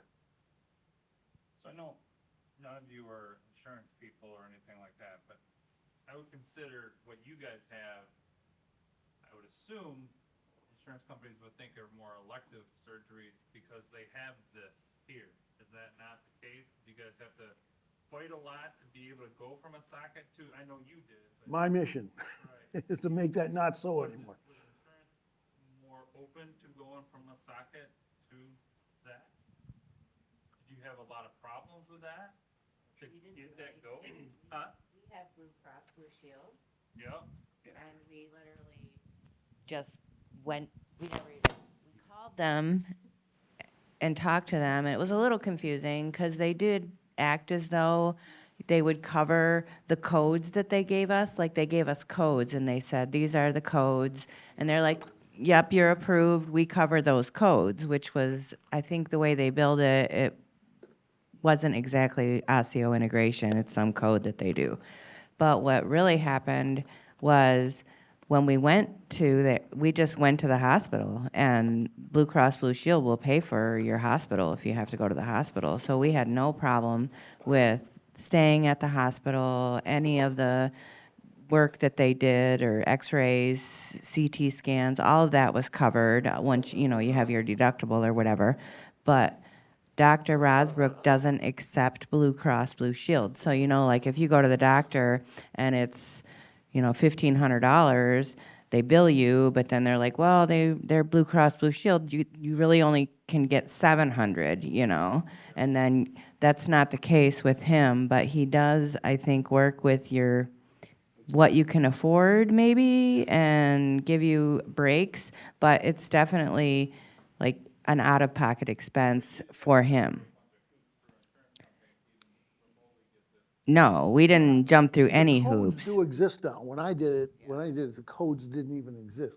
So there was no way to code it. But now the key thing, and I think there was when we did the last one, one of the things they covered ahead of us is this whole thing about medical necessity.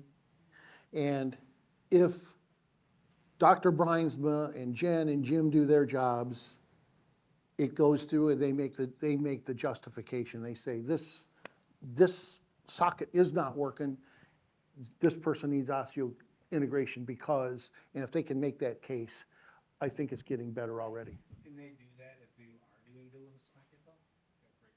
That's why we never. Well, if you're really doing went great with a there, socket, why would you mess with great? but I think some people. Don't fix it if it's not broke. To go something to like this, where, I mean, I was talking days before this whole panel started, and it's, so I said to him, I said, is it like having, like, your legs back? Like, No.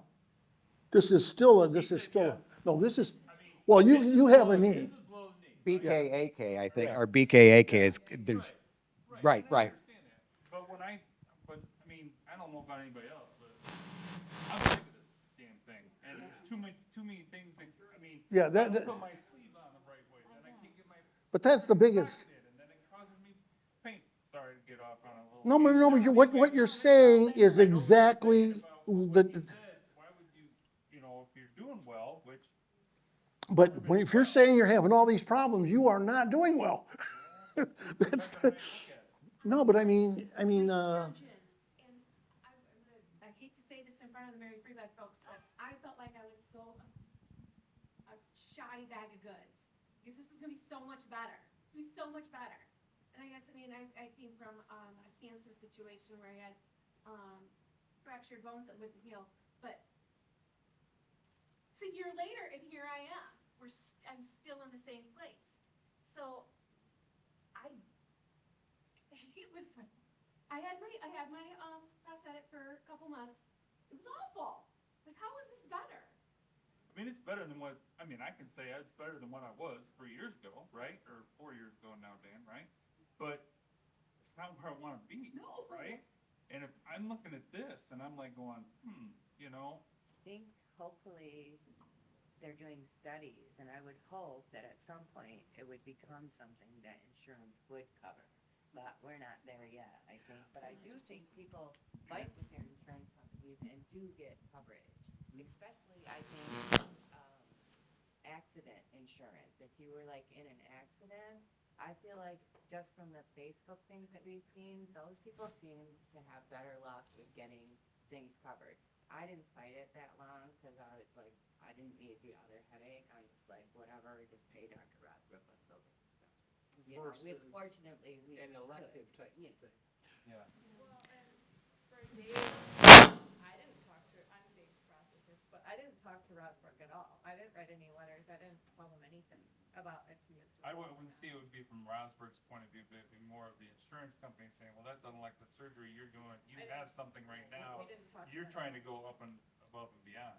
The FDA approved this procedure in the United States just a few years ago. They've been doing this in other countries for decades, and it's finally been approved by the FDA here in the United States. So insurance companies are accepting it more than they ever have. Yeah, my concern would be you pay the 20 grand, he cuts you open, and then insurance is like, well, you did this to yourself. You know what I mean? Now you're in the hospital, we're not gonna cover it, that'd be mine. And then did you say workers' comp paid for yours? well, actually, mine was covered by Blue Cross Blue Shield. What I did is I went self-pay. And then once I got my surgical date, because I had to first apply for self-pay, then I had to show them the money, and then I got my surgical date. And once I got my surgical date, then I let the insurance company know, this is not a question, I'm telling you, I'm doing this. Jump in while you can still negotiate pricing, or when I'm done, I'm gonna take a stack of bills to a lawyer and say, these are my insurance companies, somebody owe me something. And they jumped on it. 2 weeks later, ding, you're approved.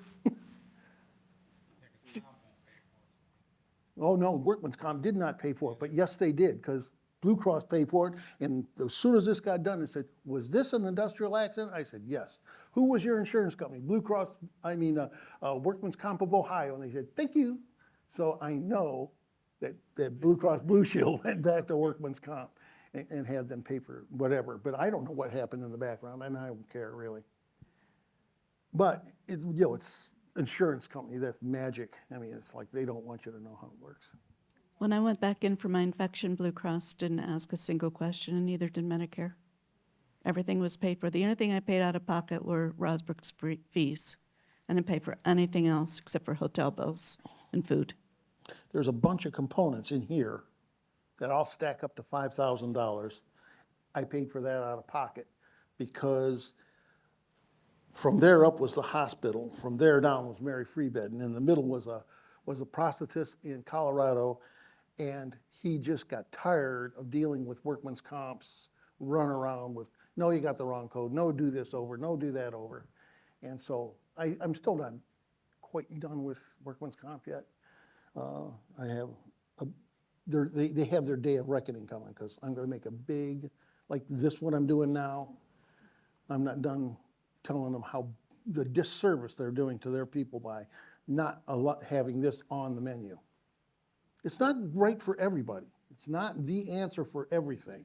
Just like there's no one prosthetic, there's no, you know, but especially if you're traumatic above the knee. Most traumas above the knee, osseointegration is like perfect. You can't beat it.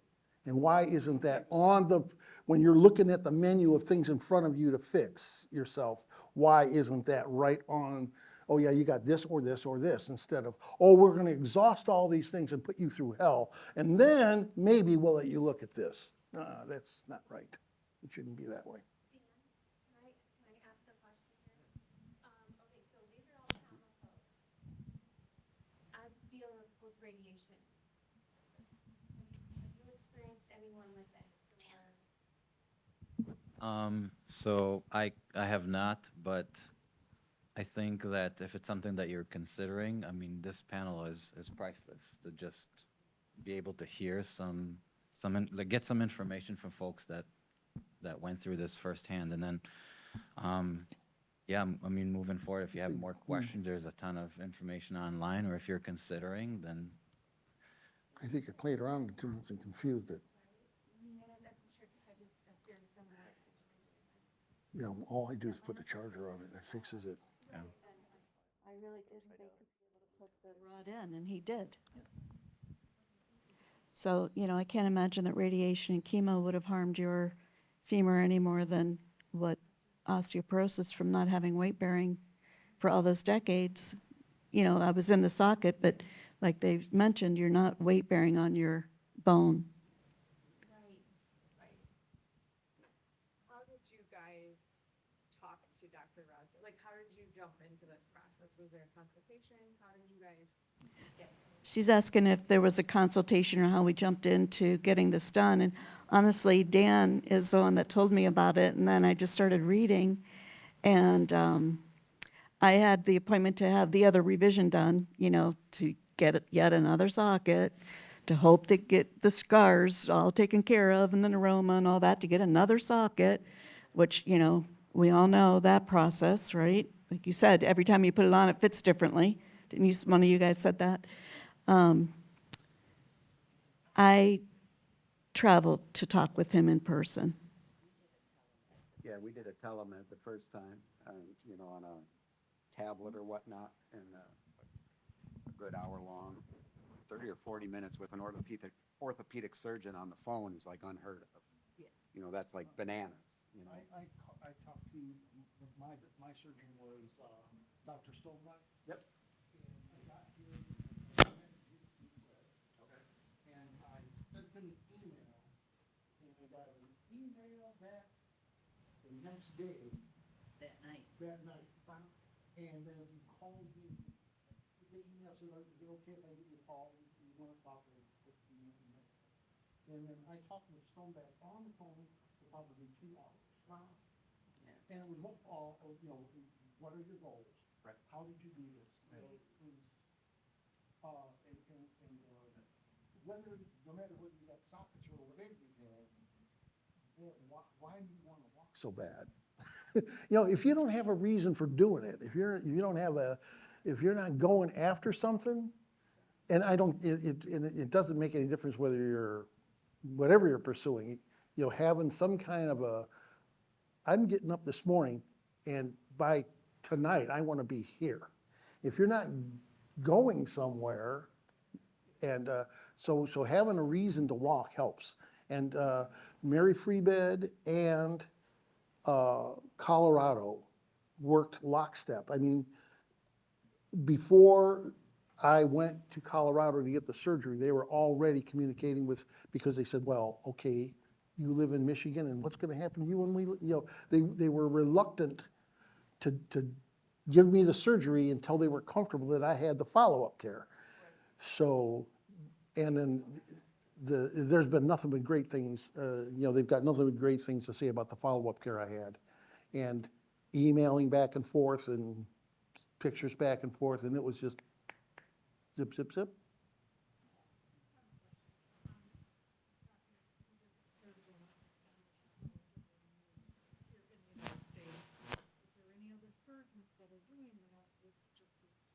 If you go on Facebook, they have a bunch of osseointegration groups, and there's, but they have listings, like maybe if you have a friend or a relative that could do it for you, because they literally list all of the surgeons in all of the states and everyone, and whether they do the press fit and what. Fred Hernandez is, what group is he? Because his has it always, they have it. Fred was one of the really early osteos. I think it's He had his done, osseointegration. I believe, in Okay, the Netherlands. but he brings anything in. There's a lot of red tape to bring all these inserts into the country, All the doctors. so he's an importer, basically. And I know U of M is doing it. I went there, I went to U of M, we went to a couple of different places before I decided on Rosbrook for sure. And U of M is so close, U of M we live in Mason, so U of M is like 45 minutes away compared to going to Colorado or, I even talked to the guys out in California to see if I wanted to go there. I went to New York because he did the single surgery and that's what I wanted. But when I went to U of M, they were just getting ready to do it because Ohio State University is doing it also. They actually stole the Walter Reed surgeon to get started down there at Ohio State. that would be Forsberg. Yeah, and so I thought about going there, but then again, I just felt like it was so new down there, I didn't want to do it. But that's over a year ago now, and I did tell the U of M surgeon that I didn't want to be his first or his 10th. Well, you're not gonna be anybody's first, because all the surgeons that are doing this, they participate in the surgery. So they're like the backup guy for somebody else for like 6 surgeries. And then once their teacher is happy with it, then they do I think probably Stoneback has probably done something like 30 or 40 of them in this country. He probably did 50 of them in Europe before then. But he studied under several people. And there's the Oprah, and then there's mine is a press fit. There's about a half a dozen different ones, and they all have reasons for being there. Yeah. So, you want to do your homework and don't settle on the first one, and read as much as you can about all the inserts and say, that one looks like what I need. You know your body better than anybody else, really, and you know what you want to do with it better than anybody else. So pick the one that works for you the best. Again, I'm a little on the heavy side, so I went for the, given the femur that I've got and my body weight, I went heavy duty all the way. So mine's pretty strong. As far as you saying you don't have problems, so you think the insurance would say you already have something, so why do you need something else? You know that you have problems with it. You just don't want to focus on them. You have blisters, you have sweating, you probably have pain. Those are problems that you're living with. But your clinicians are your best advocates. You've got to let them know, and then Make sure they document it. and then talk to the.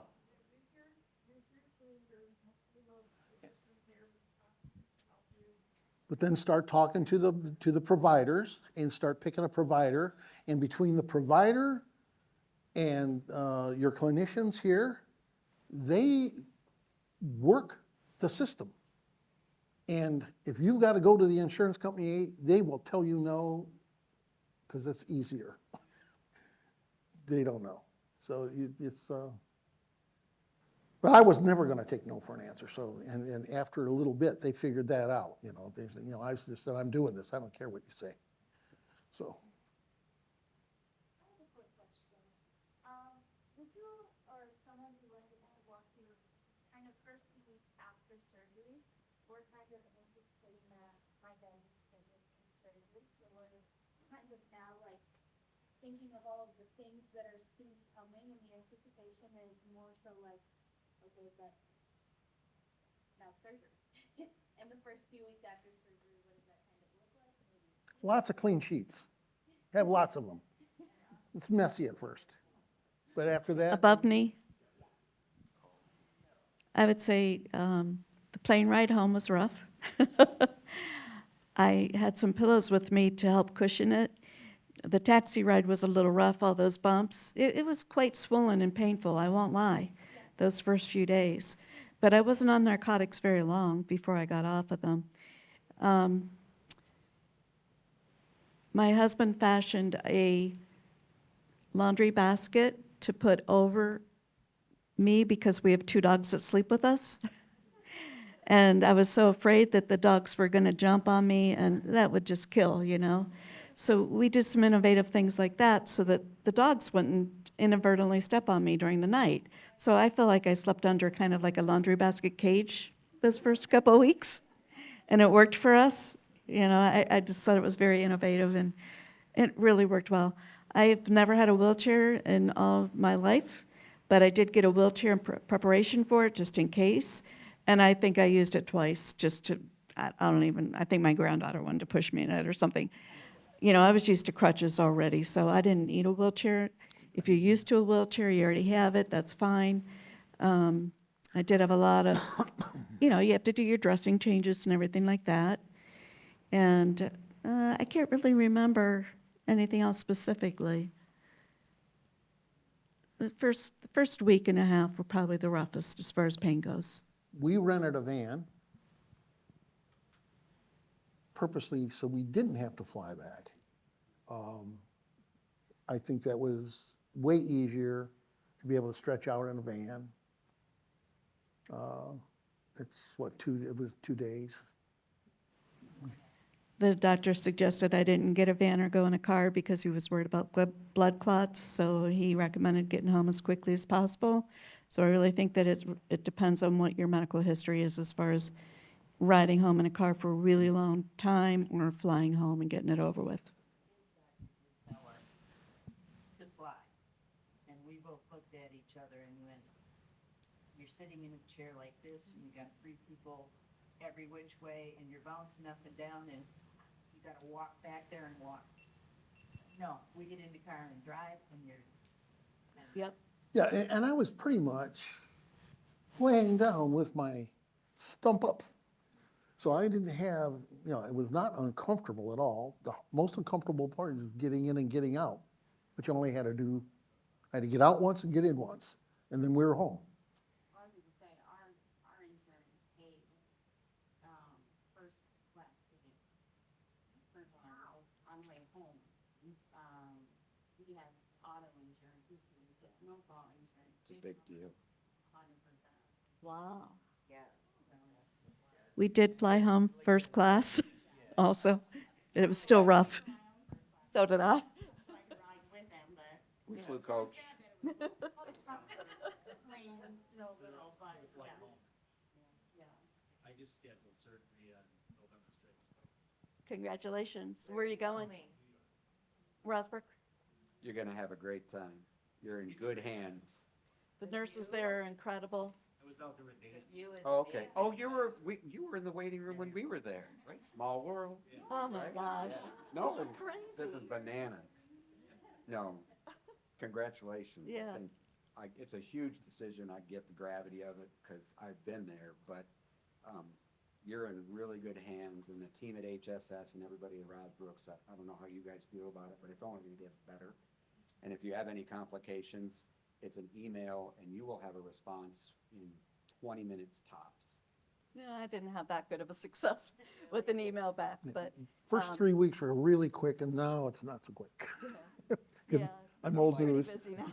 I think I was most anxious about just ambulating on crutches, getting down the aisle of the plane. We flew into LaGuardia. Are you guys planning? So awesome. The pro skiers, I'm not gonna say it correctly, but if you set it up, they will get you you'll get off the plane, they'll wheel you to your cab, they'll get you in a cab right away. We just took a cab we stayed at the Helmsley. Get back to LaGuardia, you go right in, you go right to the pro skiers. I'm probably not saying that correctly, but they're there to help people, that are, in need of assistance. You'll sit down in a chair, you'll show them your boarding pass, they'll wheel you right down to the terminal. Yeah, LaGuardia is awesome, like way better than Metro. We fly out of Metro, there's no comparison. Like, look, Metro's okay. I don't know where you guys are flying out of, but we're DTW Metro or whatever it is down in Detroit, but LaGuardia is a phenomenal airport, and the staff. I don't know if you guys are staying at the Helmsley. The Helmsley Tower. Yeah, Helmsley Medical Tower, I think is what that's referred to, right? Yep. It has a little dinette in it, Yeah. refrigerator, I mean, stove. it's New York, so everything's dumb. I don't care if you want a coffee, but the little coffee stand on the front corner, that gal is the bomb. She's the bomb. Just go right there, and she'll recognize you next time you go. She will. Food trucks are really good too, because it's so expensive. to Yeah, it get is a there. food truck. It's right on the corner. Helmsley Medical Tower, I think, would be it's on 71st in New York, or 72nd? 70? Absolutely, yeah. Yes. Yeah.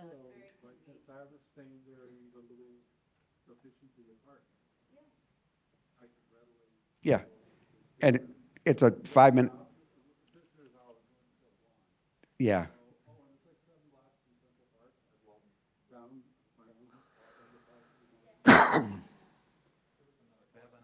Oh, far away, sorry.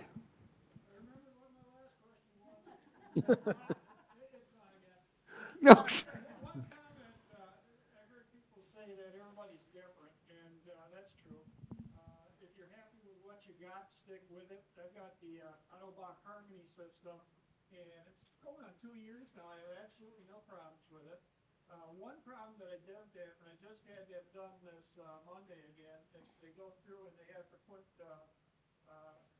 recessions in the socket itself to allow for to take care of hot spots where the ends of the residual limb kind of bounce back and forth. And I'm wondering if you're putting that big rod in there for an implant like you're doing, that increases the leverage. Wouldn't that make that even worse as far as that goes? Or There's no socket. wobble, there's not a lot you can do with it, but with the extra leverage, it seems to me it'd make that worse. There is no socket involved in the osseointegration, so. Yeah, I understand that, but you're locked onto the femur. It's nope. There is no. It's high fidelity. There is no wobble. I am more stable than I've ever been since I became an amputee. I'm not clunking around in anything. Right. I'm challenged as well, so I feel, I got you. But the stability of this is not even remotely. It's in an entirely different ballpark than being in a socket. I'm a below knee, but I got to believe it's real similar. The stability that you realize. It's even more so. Yeah. Right. So you are connected. So running, jumping, I mean, how does that work with I think the surgeon in New York, every surgeon has its own way of trying to limit it or just open it up. I think for the most part, we're trying to heal for at least the first year or so, and it all depends on how well the implant is literally bonded to your bone. So if it integrates really well, then the surgeon will open up more activities for you to do. And I've seen a lot of folks firsthand running and jumping, and some folks just need to hold back and let that bond kind of take place. For the alignment, I know Dave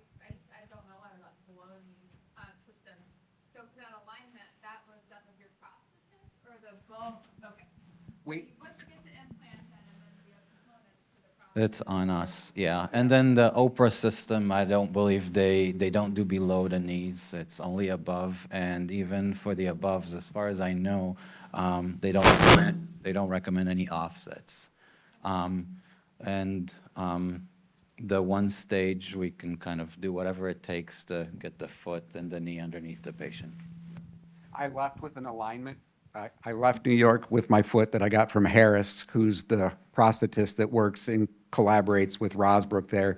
Katie flew in for that appointment. She's my prosthetist here at Mary Free Bed, and left with that equipment, and then worked with Katie once home to refine the alignment and get me where I needed to be, because you're not going to get it right in 10 minutes or 30 minutes or an hour.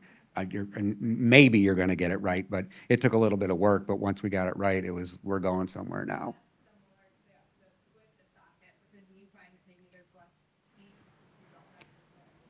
I don't even talk to Katie anymore. I don't really like her that much even. I'm kidding. She's awesome. But I haven't, like, I don't dread seeing a prosthetist because I don't see a prosthetist. And we keep in touch. She's relocated to this side of the state. You know, I'm over on the west side, or, you know, Clarkston area.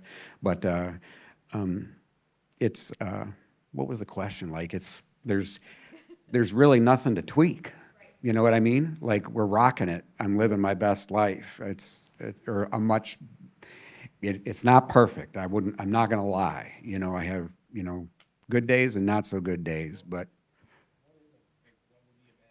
a bad day is 95% of my reasoning and my drive for me to go have this done was my inability to eliminate nerve pain from my daily life. We had this area on the outboard of my fibia, I guess, that we just couldn't seem to clear in a socket. So with every step, I'd get nerve pain. We hiked the south rim of the Grand Canyon in a socket in September before I had this done. So I was going and doing. We were doing stuff, but I just felt like and it just seemed like if I'm not in a socket that's pushing on here and causing bursas and causing sores and got a new skin, second skin, and all this stuff, like, how can that not be better? Like, no, so here's where I'm going to be honest, brutally honest. Like, it's such a buzzkill because if I'm honest, I had the TMR and the RPNI, I believe it's called. Ottoburn did that. And I was actually apprehensive about having him do that work because to me, the socket and how I bore weight in that socket and how it impinged on my person was what was the root cause of that discomfort. So in hindsight, if I had to do it again, I don't believe I would let him have a party in there and reinvestigate my nerve endings. Because if I'm honest, I'm in a worse place than I was pre-socket or pre-osteo. Yeah, nerve pain in my instance. No, nope, nope, nope, nope, nope. In a ton of pain now too. Pain, when you say pain, it's like muscle. You never use that part, or are you talking like that rod in the bone? Me? My bone, I don't have bone pain, which is awesome, and I don't have nerve pain because I did have the TMR and it was successful. I get soft tissue pain. If I lean forward a lot, especially like to do my gardening, because I usually sit down and scooter along my flower beds, it's one of my favorite things to do. But leaning forward like that with your legs straight out, then it kind of pushes up on the tissue here, and then I get soft tissue discomfort. It's not like my bone hurts. If I walk too much, then my muscles hurt. So I'm about up to about 5,000, 6,000 steps a day now. I wanted to be a lot further along than that a year out, but it's better than what I was before. And if I walk 8,000 steps, I can really feel the musculature pain and I get muscle spasms. But that's me. You know, my muscles are little and still, I hope, developing.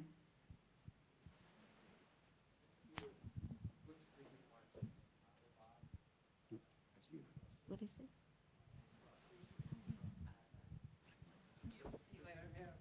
Anti-fall? Do any of these prostheses have anti-falls? Okay. It has stumble recovery and everything. Okay, all right, that was it. Nothing, you're never gonna fall.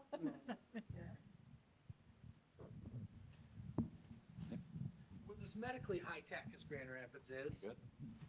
especially with the U of M joining with Better Health now, I mean, we've got the best heart center, cancer center, children's hospitals. Grand Rapids is a medical destination for the world. Do we think this is ever gonna come here?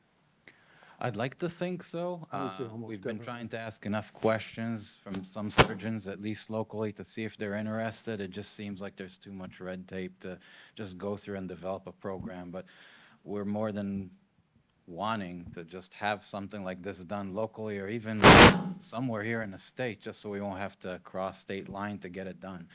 Um, I guess I just wanted to say too, this is not for everybody, but it's becoming more and more common. So we're just trying to shed some light on this thing. It doesn't mean that it's for everybody. If you're happy in your socket, it's not like, hey, I saw this thing at amputee clinic. I got to get this thing done and just like flip your life upside down just to get this rod sticking out of your skin. We had a group of people that were complaining and going through, Margie had the most amount of test sockets I've ever seen. I was involved in some of them, and greater clinicians than me that were trying really hard. It's just at the end of the day, we're just dealing with a lot of soft tissue that we're trying to squeeze and push and get as tight as we can just to control the bone inside. And it's just basically that bone is just dancing in a bowl of jelly, and we're just trying to squeeze as much as we can. But if we squeeze too much, how can we get in the socket to begin with? So there's a lot of stuff that we're battling here, us clinicians, and beyond that, how do we stabilize everything? So at the end of the day, this surgery has it answers a lot of the questions that we're battling with. Is it for everybody? I don't know, but it seems to work for some folks that have been struggling with sockets for quite a few years. Another gentleman that I'm not sure, he said that he would be here, but he isn't. His name is Ed from Mount Pleasant, and he had a motorcycle accident in the early 80s and was left with like 8 centimeter of a femur. So you can only imagine how small of a socket and how little of real estate we have to work with in order to suspend him in the socket and have a knee and all the components. And he was functional for so many years, but that changed his life, and the TMR really helped him as well. And just after the surgery, it was the first time he went to sleep and just didn't have phantom pain. So there's a lot of good stuff about it. I think we kind of gathered here today to hear the bad stuff too, just so if it's ever something that you're considering, then you'll know the good, bad, and the very ugly. How do you as process this, have that discussion with your client? So If they're a candidate, if they're not a candidate, I mean, how do you, I'm here to, as a clinician, I'm here to give you all the options and just help you decide if it's something that's right for you. I'm not a surgeon, so I can't make that decision for you. I just don't. It's not my opening line like, "Hey, nice meeting you, Teresa. By the way, I don't do sockets. I just, I get you out of them." I try not to do that, but with Margie, Mary Freebed bought Joe Springer at the January of 2019. Margie was a patient there for how many years? Decades. And one of her socket replacements, I think Joe was able to bill for 23 check sockets. So I think some of you guys, patients here, you went through some check sockets. 23 is a lot for one of the sockets that they were working on. It's not like we're not good at what we're doing. Some of the cases are just really challenging. So it just seems to work in her case. I'm glad I wore a socket for many, many years, so that I now know the benefits of this, but I was successful in a socket for all those years. And then I wasn't, and that's whenever I decided, to do something different, when I heard about something different. David? Yeah. How long or just like being able to walk 8, 10 hours a day on your move? How long? Yeah, I got my leg in January, and pretty much I was going full tilt by mid-April. And that was taking into consideration, it took a few weeks to get the alignment hashed out to where my knee was like, oh, it's not messed up, let's go, like, because the alignment was running blocking to that. The knee, some doctors make you wait longer because, I don't know why, like, he had a long wait from the time Yeah. before he actually got it. Yeah. Where Yeah. some people above me, it seemed like they were getting their legs in just a few weeks. They made me Everybody- wait 3 months before I could do any weight bearing because of the fragility of my femur. Yeah. So it was 3 months before they allowed me to start Yeah. weight bearing. And I think Dan had talked about, they just put like a little rubber pad on Yeah. the bottom of the rod. And then you put your scale, just an analog scale, an old fashioned scale, not digital. You put on a chair or whatever that's about the right height, and then you just kind of lean and watch the scale to put, I was only allowed to put like 15 pounds when I started because of my situation. Other people started at a much higher weight that they were allowed to weight bear. I went through none of that. I was full weight right away. Boom. Right. So each case is unique, I think, and they're handled on an Oh, it's the type individual of- basis. And It's the time, I have a different kind of insert, Yep, sure. right, for sure. Mhm. How long was it between your 2 surgeries? 5 weeks. Yeah, and mine was, since mine was a press fit, because how many of you are familiar with the bone spurs? Or how many of you had bone spurs? Because as soon as especially if you're trauma, your leg tries to grow back. So you get bone spurs almost immediately. So what happens with the press fit, that pressure stimulates bone growth. And literally it grows into the titanium. So it's my particular one has a plasma titanium coating, which is porous, and actually, so it's got stages. The top stage is the smallest, so it goes in most of the way, and then the last like inch, they literally hammer it in, and it's under pressure. So Monday's the surgery, Wednesday I was standing on it, Thursday is the first time I walked outside the bars, on forearm crutches. And then they made me, because of the split stoma, not because of the weight, but because they were afraid that I was going to damage my stoma because I could tear it up and not know it. Then they had me on 2 crutches for, I don't know, I forgot. And then I was on 1 crutch like forever. And my daughter was getting married, and I wanted to walk her down the aisle. And I told Jen, I'm going to walk her down the aisle on this date. So you can show me how to do it right, or I'll just figure it out. So the first Jen I walked down the aisle was her in practice. And then like 3 days after that, I went to Florida and walked my daughter down the aisle. But I was never time restricted, like how many hours. They were more concerned about how long my gait was, keep your gait short, use the forearm crutches at first, and then slowly you get rid of the crutches. We did canes for a while, which did 3 minutes, I threw those away. I have no use for a cane. If I'm gonna wear something, I want something that's actually gonna be there if I need it. And it's for me, it's like one more stumble recovery. And because I don't stay on the road, I walk in the grass, I go to these competitions. They cover the floors. They don't let robots run around on basketball courts.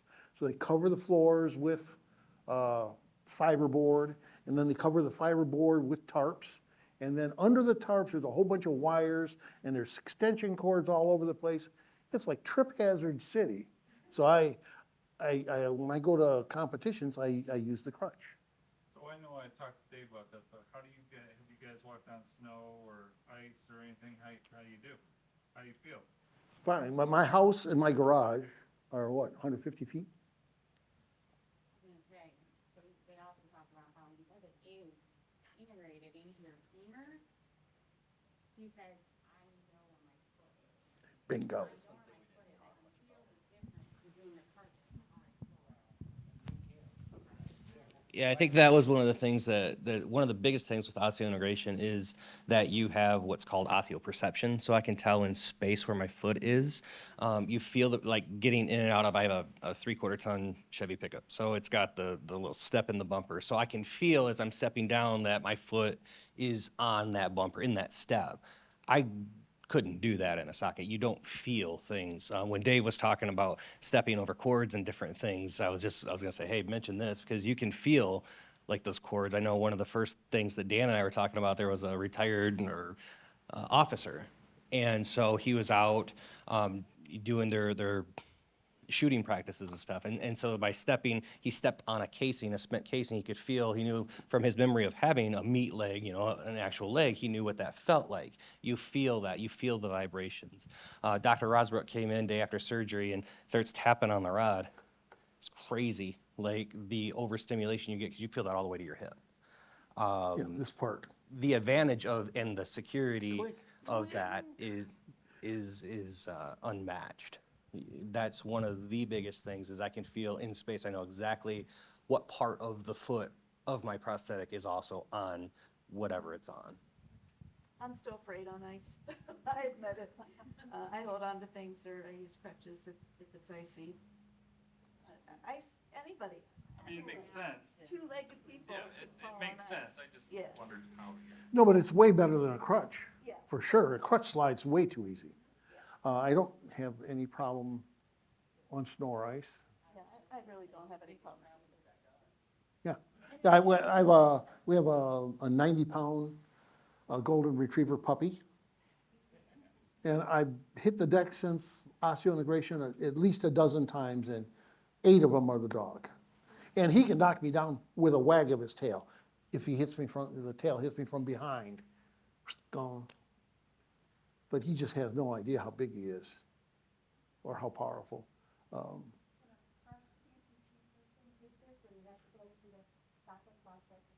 think they want to become potentially like the new norm, like this is never, like, I don't think there's any limitation. I think these guys are doing it now. I don't think it's the first initial procedure that they shoot for, but I think with the whole eye surgeons, that's where they want to take it. I haven't heard of anything that On those Facebook groups, there actually are some people that speak to that have had it done. They never experienced the socket, so they've gone with their trauma to Well, boom, OI. I'm totally degloved, and if I would have known about this from the get-go, why would I ever take a totally degloved residual and stuff it in a socket? That was like and every prosthetist I had told me I was one of the most challenging patients they ever had, because you think most people have volume issues, but I went from too tight to too loose with a couple of millimeters changes in diameter. It was like it was so unforgiving. So I had to be very precise. Oh, degloved is all the skin is removed. So anybody ever get a chicken leg and then peel the skin off? That's degloved. So all these little racing stripes, all that got put over here.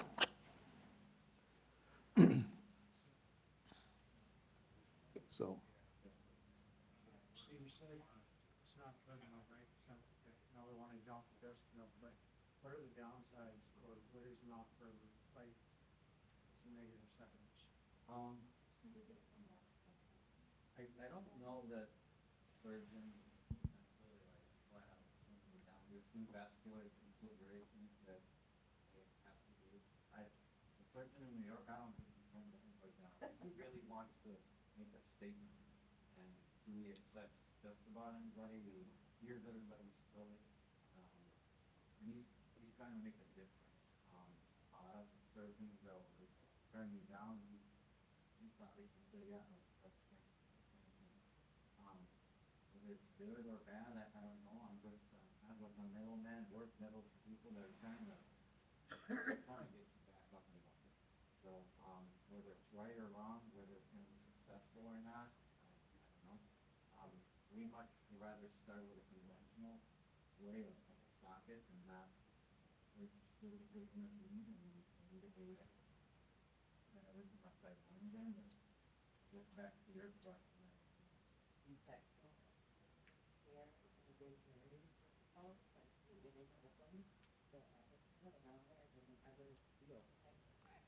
So you have to be aware that you do that every day. It's a routine that you have to do. You can't like a dog, you feel through water. You have to be careful of everything. Like some people don't, and there's horror stories out there. But then you hear some of the things and like, well, like,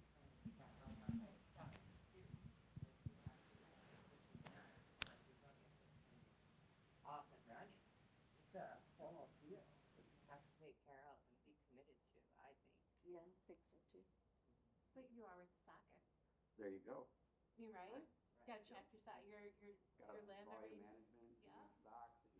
It's, Problem is it's all enclosed though. but it's by far, having both, managing osteo is way easier than managing a socket. Yes. With all the liners and all that other stuff. When you're talking infections, there's two different things to talk about. There are infections that are inside the bone. Those are awful, horrible, nasty, terrible things. They don't happen hardly ever anymore. But if you go back to the history of infections, and they kind of talk about osseointegration, but you almost have to lump knee replacements and hip replacements, because it's the surgical theater, it's the titanium post, all those things are, have come a long way. So as hip replacement infections got less, so did osteo, so did knee replacements, because the surgical theater procedures got better. And they would get an infection, they'd trace it back to, oh, this is a germ that comes from your ear. So when I had mine, I had to take a shower twice in the morning, and then when I went into prep, they gave us hot sterile towels that you unwrapped, and this towel is from neck up. This towel is from neck to here. That towel is from there to your feet, and when you're done with that, you do it over again. And then when we're done with that, then they clean your nose, they give you eye drops, they clean your ears. So they're like crazy nuts about their surgical theater. Infection prevention. Yeah. So Surgery at Butterworth lately, but when I had my last surgery done, everything. yeah, but they all share this data. You know, when there's an infection in Florida or Germany, if they find out what caused it, everybody knows what causes it, and this is how you make that never happen again. So. The nurse said they were finding that, I forget exactly what surgery they were requiring that for, but they found that was so effective that, hey, you can go in for your adenoids out, you're gonna have to do the same thing. So research the data, do your own research. I really recommend everybody do your own research. But when you're looking at infection data, separate soft tissue, external, from bone, because they're two entirely different animals. The soft tissue is go to the doctor, get some shots. And it could be, there can be some really nasty antibiotic resistant staph infections that can be just about as awful. So you just research it and then separate data that's more than 5 years old from data that's in the last 5 years, because it's really, really different. Are you, like joint replacements where you take an antibiotic for dental, are you required to do that? I don't really know. Yes. I took, they gave me antibiotics before I went into surgery, I'm pretty sure. Before I went into my dental, my dentist, when I told him I had this, he recommended and prescribed me antibiotics. But Dr. Rosbrook said it wasn't necessary, but my dentist said, I don't care what he said, I'm making you take these. You know, I- so like, okay. I've had procedures since then, and I don't think that anybody's made any big deal about mine. But this was right But after I'm the getting, surgery. I got some missing teeth, I'm gonna get implants, so I'm gonna get 2 more pieces of titanium. And this procedure is way longer and more difficult than this procedure was. It's like forever, you got to get the bone graft and wait 6 weeks, and then you get the implant and wait another 6 weeks, and then you get so. But this was really rather quick. And again, my femur, my implant, my outcome, everybody's will be just a little different. And the clinicians, the actual people who provide this, you got the plastic surgeon who is every bit as important, if not more important, than the guy who puts the post in. That's a pretty easy. You drill a hole, put the post in. But the guy who knits all this stuff together and makes your muscles work right, that guy has to be top shelf. Because that's the guy, that's the stuff you're walking on when you're all done. But today, all these teams are really good. So like I say, the clinicians here can look at you and write you a referral, but you're going to actually go, like, how many of you been through one of Dr. Bryansmith's clinics? Have you ever come here for a clinic? But anyhow, it's a multidisciplinary clinic. When you go to get osseointegration, you're going to go to a multidisciplinary.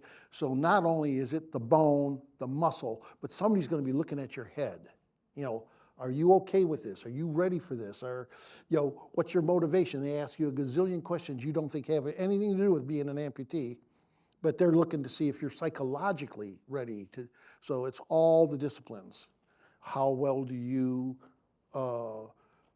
tend to bleed a lot after you get injured?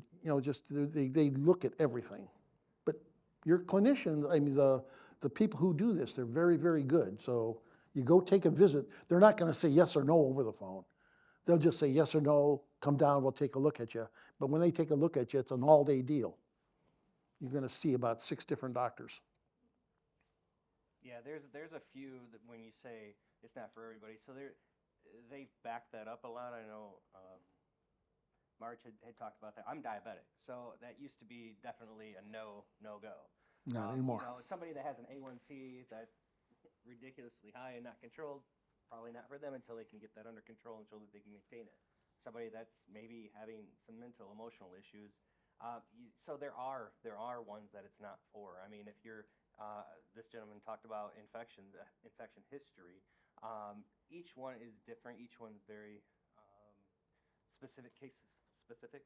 So One of the things, how many allergies do you have? If you're prone to lots of allergies, they probably are going to be a little afraid of you. and if you currently have a prosthetic that's working really well and you're happy with it, you brought it up too. What's your goals in life? What are you trying to do? Are you able to achieve that with what you have now? Are you happy with it now? If you're not, you're not. So really, you're the only one that can define if that's successful, if you're happy with it or not.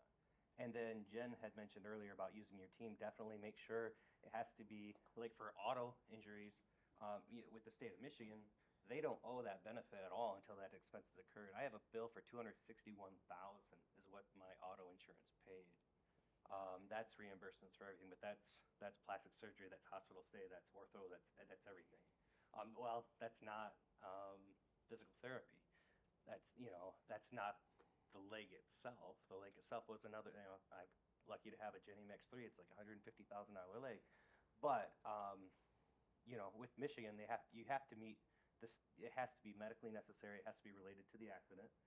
And it can't be just some experimental thing. It has to be proven, has to be mainstream. So with Rosbrook, he didn't write it up for osseointegration. He wrote mine up. The codes were revision. Yeah.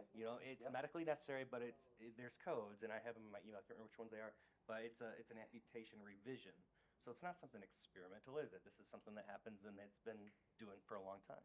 Thigh lift, with the plastic surgeon. So there's ways, there's ways to do it, and you have to be dedicated to doing it. I know Mike sure was. You can't take no for an answer, but use your team. Your team has to be there for you, and thankfully we're surrounded by one of the best teams that I'm aware of. Since I've had mine, it's already easier. I say another 2 years and it'll be, oh yeah, you have this or this or this or this. It'll just be one of the many choices. The cost was one of the things that they fought But now they're finding, so it costs 3 times as much, but it's one and done. Yeah.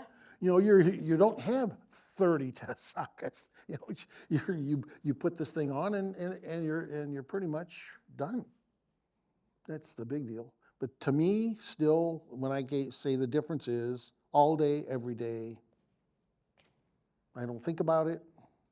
Like my presentation, if I'd have got to do it, it's not about osseointegration. It's about all the stuff I do. And I think about this when I put it on in the morning. I think about this when I take it off at night, in the middle of the day.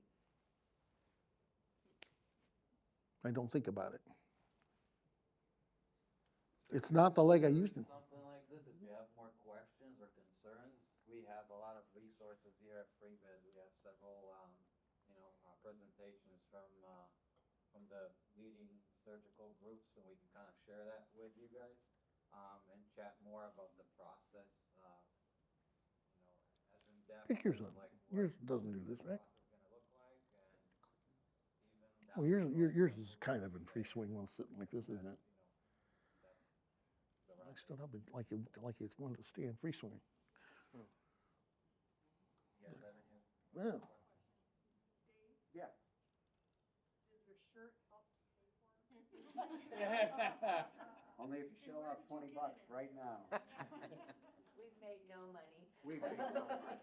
But it's Amazon, isn't it cool? We saw a different guy had one, so we ordered one. I I'm wasn't sure even, sales are gonna be up. I wasn't even gonna wear it because I wanted to make sure everybody took me seriously. They have so many That's what funny I shirts said. now. I'm stoked, I love it. Really? thank you all for sharing your. Really